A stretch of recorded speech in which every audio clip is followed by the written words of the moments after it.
Les supporters parisiens commencent à en avoir l'habitude et désormais, les désillusions en Coupe d'Europe ne semblent même plus les affecter. Hier soir, face à l'un des favoris de la compétition, le Bayern Munich, le Paris Saint-Germain a encore montré de grosses lacunes et s'est fait sortir piteusement malgré ses stars, Kylian Mbappé et Lionel Messi.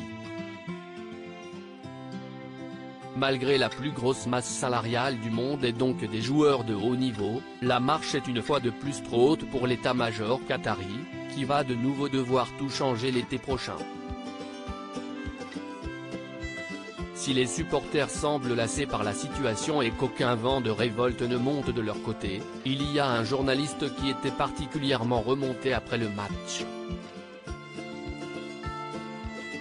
Intervenant tous les soirs dans l'After-Foot sur RMC, Daniel Riolo était bien évidemment présent après la défaite du PSG pour tenter d'analyser ce nouvel échec cuisant des Parisiens, dont l'objectif depuis l'arrivée du Qatar est d'enfin remporter la Ligue des Champions.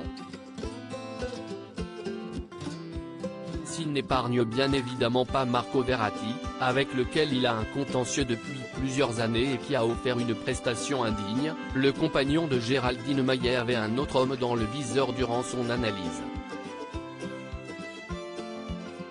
Je ne sais même pas s'il arrive à choisir entre un pain au chocolat et un croissant au petit déjeuner connu pour ne pas avoir la langue dans sa poche.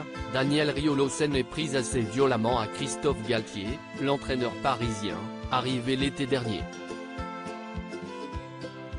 Galtier est une pompe, enrage-t-il lors d'une discussion sur ses choix tactiques, avant d'enfoncer encore un peu plus l'ancien footballeur de 56 ans, il ne prend pas de décision.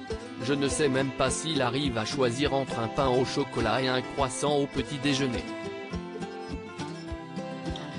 Excédé par les choix de l'entraîneur du PSG, Daniel Riolo n'a pas été tendre avec lui et il ne voit qu'une seule option pour lui en fin de saison.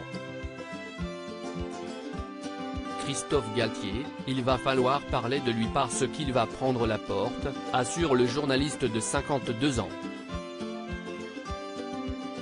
Une nouvelle grosse désillusion pour le PSG et un constat implacable et sans appel de la part de Daniel Riolo, qui ne comprend toujours pas les choix de la direction parisienne depuis plusieurs années maintenant.